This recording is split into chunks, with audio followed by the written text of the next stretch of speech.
Magnet television. Magnet television. Magnet television. You're watching Magnet television because what else are you going to do?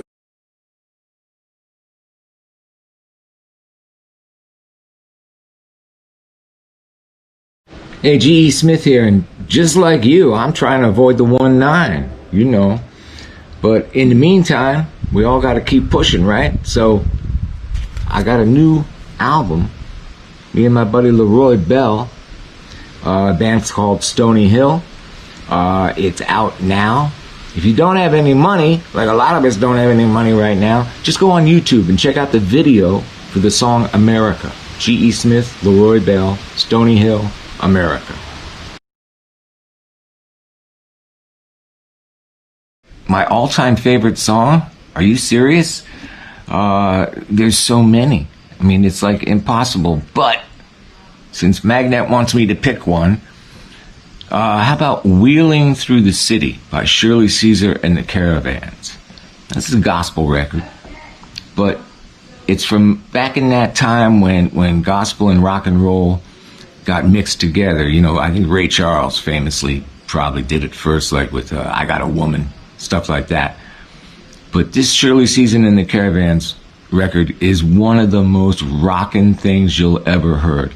Everything about it, the musicians that are playing are ridiculous. Her vocal is ridiculous. The background singers are incredible. They're just on fire. Now, trouble with this record is it's really hard to find. The original recording, right now, there isn't a good clip of it on YouTube that has the whole song. The clip that is on YouTube, it's got this little yellow house in the photograph. It stops before the end of the song, and at the end of the song, there's this incredible break. The band, everybody stops, and whop, and Shirley goes, over there, and it's just, every time I hear it, it just tears me up. So try to find that original. There's lots of good live renditions of her doing it, but that original Shirley Caesar and the Caravans, Sweeping Through the City, one of the greatest records ever. Now, obviously, I've been influenced by a lot of music over the years, but this record right here, Airs and Graces by June Tabor. I don't know when this came out, maybe in the 70s. This record absolutely changed my life. I mean, look, obviously, I'm a guitar player, right? First, I was a folkie. Started playing, you know, acoustic music when I was a little kid. Then when I was 11, I got an electric guitar and started playing in bars and joints, and still playing in bars and joints. And, you know, went on like that. And I loved the Stones and the Yardbirds and the Who and Cream and all that stuff, and Rush later on, you know. But I also loved always what they call folk music, you know, traditional music, acoustic music, music made by common people. Not to say that June Tabor is a common person, because she is not.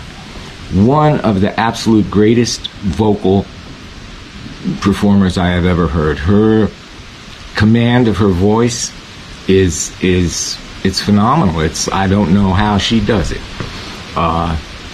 Anyway, that record, every song on there, to me, is just incredible. I've listened to that record probably a couple thousand times in my life.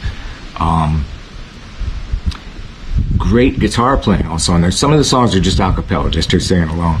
But there's fabulous acoustic guitar playing on there, done by, in my understanding, Martin Carthy, Martin Simpson, and Nick Jones. All great, great players. I'm lucky enough to meet Martin Simpson, and he showed me a couple of the things on there. It's all kind of open tunings, dad-gad, and all that stuff, you know. But it's just a great, great record. If you've never heard June Tabor, go on YouTube, check her out. And I think you'll be really, really happy about it. If you like good singing, you're not going to get better than her. She also made a couple of great records with Maddie Pryor, the woman who sang with Steel Eye Span, another band that I really love and influenced me a lot. They call it the Silly Sisters, the two of them. June Tabor, Maddie Pryor. Great records, great singing, playing, just wonderful stuff. But June Tabor, really moved me. I just love her. Never had a chance to meet her or see her play live or anything, but she is really something.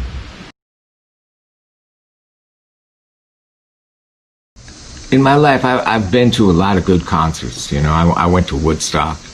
I was just the right age. And, but even before that, I had been seeing people. I saw The Who a bunch of times, starting in '65. And over the years, when I would get to work with different people, Mick Jagger, David Bowie, whoever, and I'd say, you know, back in the early days, in the '60s, when everybody was getting started, and you know, you were all playing, and who was the best live band? Every one of them said The Who. Because The Who could do it live. They could sing, they could play. The first record I ever heard by The Who, the first song was I Can't Explain. If you listen to that, it's just the four of them in the studio. Pete Townsend, John Entwistle, Keith Moon, and Roger Daltrey. Just the four of them. There's no overdubs. When the guitar solo comes in, the rhythm guitar part stops because he's playing the solo now. He can't play both things at once. Even him. Even Pete Townsend can't play both things at once. But when they come in, when Pete and John Entwistle came in with the background vocals, like, can't explain, you can hear this little, like, sucking of all the compression on the microphones. The cymbals kind of go away a little bit, you know, because they came up close to the mic, and then they would back off the mic, and everything could leak back in. Fantastic stuff. So The Who were always incredibly great live.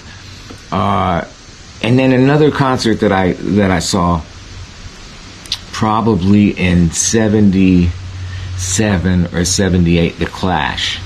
I saw The Clash a couple times. They were incendiary. They were explosive, on fire. They had great songs. Joe Strummer, a great front man. The whole band was just great. Everybody was playing really well, and the presence that they had on stage was fantastic. I love their music, and they were just really exciting. So, The Who, The Clash.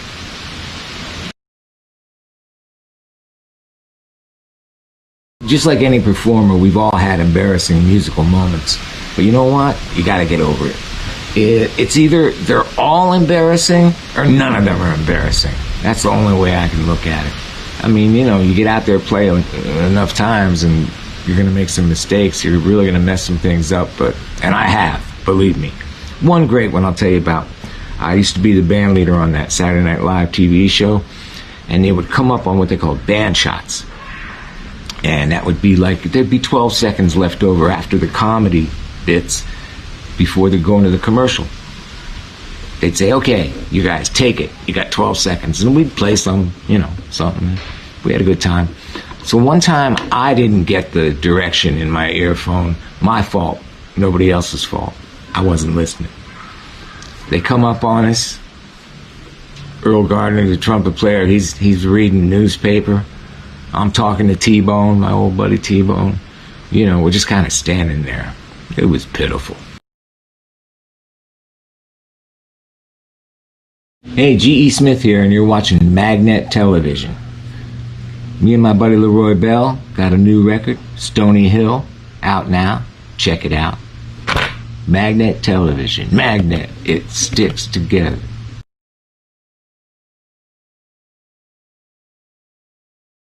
Cine.